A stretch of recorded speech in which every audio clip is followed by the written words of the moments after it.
Merhaba ben Enes. Bugün Soundpeats markasının çift dinamik driver'lı TrueEngine SE modelini inceleyeceğiz. Tasarım olarak oldukça merak ettiğim bir modeldi. Daha önceden kutu açılımını ve ön incelemesini yapmıştım. O videoyu izlemek için yukarıdaki i'ye basabilirsiniz. Yine kulaklığın satın alma linkini açıklamalar kısmından ulaşabilirsiniz. Videoyu beğenip kanalıma abone olursanız sevinirim. Hadi şimdi detaylı olarak incelemeye başlayalım. Kulaklık bu şekilde bir kutu içerisinde karşılıyor bizi. Kulaklığın yanından bir adet şarj kablosu, iki farklı boyda da kulak silikonu geliyor.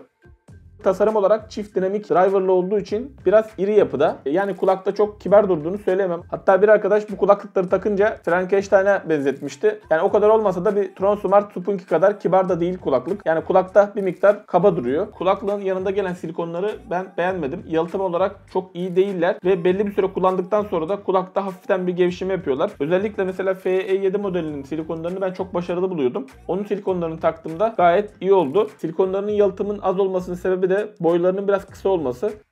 Yani elinizde farklı bir silikon varsa bu silikonu değiştirerek kulaklığın hem yalıtımını hem de ses performansını arttırabilirsiniz. Şarj kutusunu elimize aldığımız zaman hafif kadifemsi bir hissiyatı var. Bu arka tarafında bir micro USB şarj girişini görüyorsunuz. Açıkçası bu seviyede bir kulaklıkta bir Type-C girişi beklerdim. Şarj kutusu çok büyük değil, çok küçük de değil. Ele alındığında malzeme kalitesi oldukça başarılı. Bu ön tarafında ise şöyle her kapağı açıp kaldırdığımız zaman yanan bir şarj göstergesi var. Kulaklıkları yerine bu şekilde yerleştirdiğimiz zaman da kırmızı olarak lambaları yanıyor ve şarj olduğunu anlayabiliyoruz. Kapağı bu şekilde kapattığımız zaman şurada görebildiğiniz gibi bu köşedeki ışıklar yanıyor ve iki kulaklığın da şarj olduğunu anlayabiliyoruz bu sayede. Kulaklıkların kendilerine gelecek olursak da aynı şarj kutusunda kullanılan kadifemsi süet yapı kulaklıkların kendilerinde de mevcut. Kulaklıklar görebildiğiniz gibi çift dinamik driver'lı, bu şekilde transparan bir yerden kulaklıkların driver'larını görebiliyorsunuz. Şöyle çift dinamik driver bulunmasından dolayı kulaklıklar epey iri yapıda. Görebildiğiniz gibi epey kaslı bir kulaklık diyebiliriz. Kulaklıkların da malzeme kaliteleri gayet başarılı. Şurada görebildiğiniz kısımlarda bir fiziksel buton bulunuyor. Bu fiziksel buton sayesinde kulaklığı kontrol edebiliyoruz. Tuşun basım hissiyatı da gayet iyi. Çok sert değil, çok yumuşak da değil. Bu ışıkların şiddeti epey yüksek. Burada da görebildiğiniz gibi karanlıkta epey parlıyor ışıklar. Müzik çalmıyorken bu şekilde duruyor. Müzik çalmaya başladığı zaman ışıklar sönüyor. Kulaklığın kontrollerine gelecek olursak bir kere bastığımız zaman çalan parça başlıyor ve duruyor.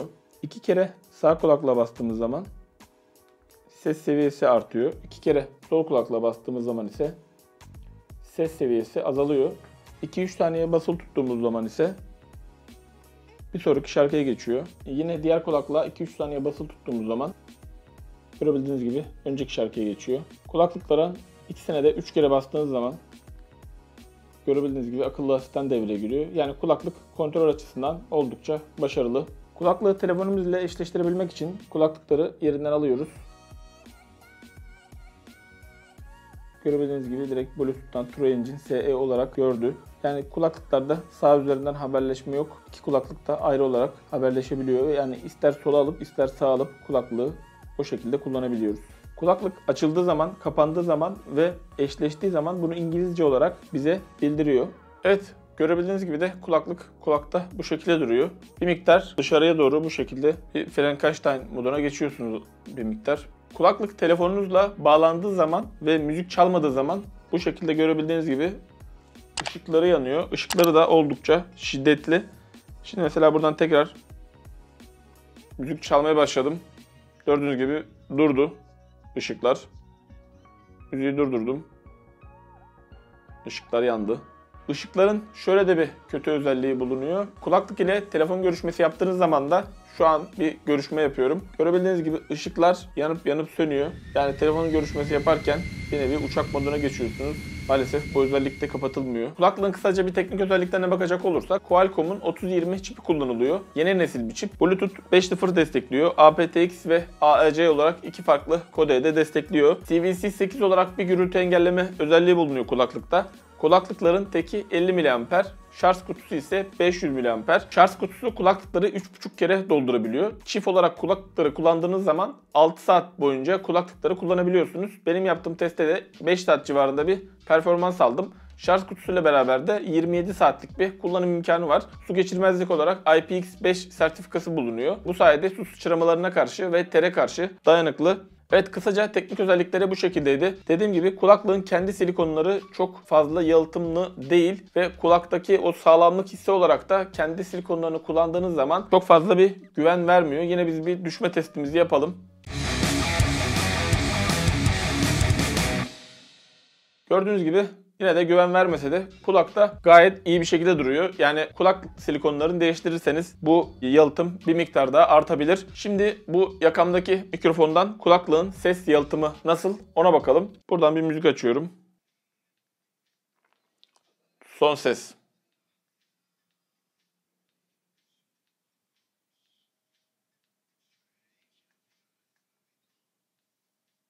Kulaklığın yalıtımı bu şekildeydi. Tahminim çok fazla dışarı bir ses vermiyordur ama bir miktar ses verebilir son seste. Yani kulağınızdaki kulaklıklar çok bariz olarak dikkat çektiğini söyleyebilirim. Özellikle ışıkları da yanıyorsa eğer, şöyle yandan bakıldığı zaman çok güzel bir şekilde tam o kısmı dolduruyor. Ancak şöyle bu açıdan baktığınız zaman dışarıya doğru bir çıkıntı yapıyor. Böyle tam olarak karşıdan birisi baktığı zaman size de kulaklıkları bu şekilde görüyor. Sanki kulağınıza bir tıkaç takılmış gibi bir miktar kabalar. Çok adaletli bir karşılaştırma olmasa da şöyle görebildiğiniz gibi karşıdan bu tarafta Transomart Spunky var. Bu tarafta True Engine SE var. Neredeyse Spunky hiç kulakta belli olmuyor. Şöyle görebildiğiniz gibi. Bu maşallah bayağı bir tombik. Şöyle True Engine modeli. Bu tarafta da Spunky var. Elimdeki en büyük kulaklıkla en küçük kulaklığı şu an karşılaştırıyoruz. Evet, bir de FYE7 modeliyle karşılaştıralım. 7 modeli. True Engine SE modeli. Şöyle karşıdan baktığınız zaman da FYE7 modeli de çok kibar durduğu söylenemez açıkçası. Bu çift dinamik driverlı kulaklıklar maalesef kulakta bir miktar kaba durabiliyor. Tabii bu bir miktar daha fazla kaba duruyor. Evet, şu an duyduğunuz sesi True Engine SE'nin mikrofonundan duyuyorsunuz. En son yayınladığım 15 kulaklığın mikrofon test videosunu izlemek için yukarıdaki i'ye basabilirsiniz. O testte yine bu True Engine SE modeli de vardı. Şimdi o testten kısa birkaç farklı yerde bu kulaklığın ses örneklerini dinleyeceksiniz. Evet, şu an sesimi Soundpeaks'in True Engine SE modelinden duyuyorsunuz. Bu modelde Qualcomm'un 3020 çipi kullanılıyor. Kaba durması haricinde ses kalitesi oldukça başarılı bu kulaklığın. Şarj girişi olarak micro USB kullanılıyor bu modelde de. Şöyle görebildiğiniz gibi biraz kaba olması dışında çok bir negatif özelliği yok. Yalıtım olarak E7 modeline göre oldukça zayıf olduğunu söyleyebilirim. Bu modelde CVC8 olarak gürültü engelleme özelliği bulunuyor. aptX ve AAC olarak iki kodeyi de destekliyor bu model. Şarj süresi 6 saat tek kullanımda, kutuyla beraber de 27 saatlik bir kullanım imkanı olduğunu söyleniyor. Evet, sizin de dinlediğiniz gibi kulaklıkta CVC 8.0 olmak üzere bir gürültü engelleme özelliği bulunuyor. Yani görüşme performansı çok iyi denemez, kötü de değil, ortalama bir performansı var. Evet, şu an sesimi True Engine SE'ye bağlı olan bir telefondan duyuyorsunuz. Ses gecikmesi var mı yok mu yorumlar kısmına belirtebilirsiniz.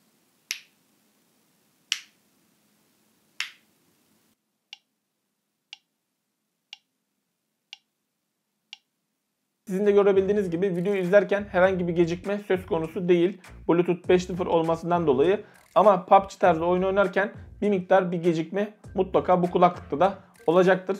Evet, kulaklığın en çok merak edilen ses performansına gelecek olursak kulaklıkta mid, bass ve tiz dengesi olarak oldukça dengeli bulduğumu söyleyebilirim. Bassları orta derecede, yani ortalama bir bass performansı var. Sesleri gayet temiz ve net verdiğini söyleyebilirim. Özellikle aptX desteğinin olması da bu konuda çok önemli bir faktör. Ses seviyesi olarak Android cihazda kullandığım zaman sesi biraz daha fazla çıkıyor kulaklığın. iOS telefonda kullandığım zaman ise ses seviyesi gayet tatmin edici bir seviyede. Ama bazı kişilere bu az gelebilir. Özellikle mesela FE7 modeliyle karşılaştırdığım zaman FE7 modeline göre ses yüksekliği bir tık daha az. Eğer çok yüksek seviyede müzik dinlemek istiyorsanız yine çift dinamik driverlı olarak S101 modelini yönelebilirsiniz. O konuda S101 modeli gerçekten çok yüksek ses veriyordu. Ancak dediğim gibi kulaklığın ses netliği ve temizliği başarılı. Özellikle yanında gelen kulak silikonlarını da değiştirirseniz yalıtım konusunda da oldukça başarılı olduğunu söyleyebilirim kulaklığın. Bu kulaklıkta sağ kulaklıkta çok hafif bir cızıltı geliyor. Yani eğer çok sessiz bir yerdeyseniz müziği kapattığınız zaman her zaman da gelmiyor. Mesela yani 10 kere kullansanız bir 6-7 kere geliyor. Böyle hafiften bir cızıltı gibi bir ses geliyor sadece sağ kulaklıkta. Bu büyük ihtimal sadece bana özel bir durum. Çünkü birkaç kişiyle de görüştüm bu kulaklığı kullanan. Onlarda bu şekilde herhangi bir sorun olmamış.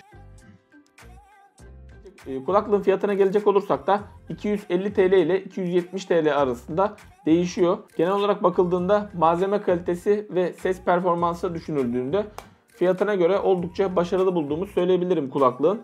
Bir sıkıntısı bir miktar büyük olması. Eğer bu da sizin için çok bir problem değilse gayet tercih edilebilir bir model olmuş. Özellikle müzik performansı ile yani bütün enstrümanları çok rahat bir şekilde bu kulaklık ile duyabiliyorsunuz. Kulaklık hakkındaki yorumlarınızı ve sorularınızı yorumlar kısmına sorabilirsiniz. Videoyu beğendiyseniz beğenmeyi ve kanalıma abone olmayı unutmayın. Bir sonraki videoda görüşmek üzere. Hoşçakalın.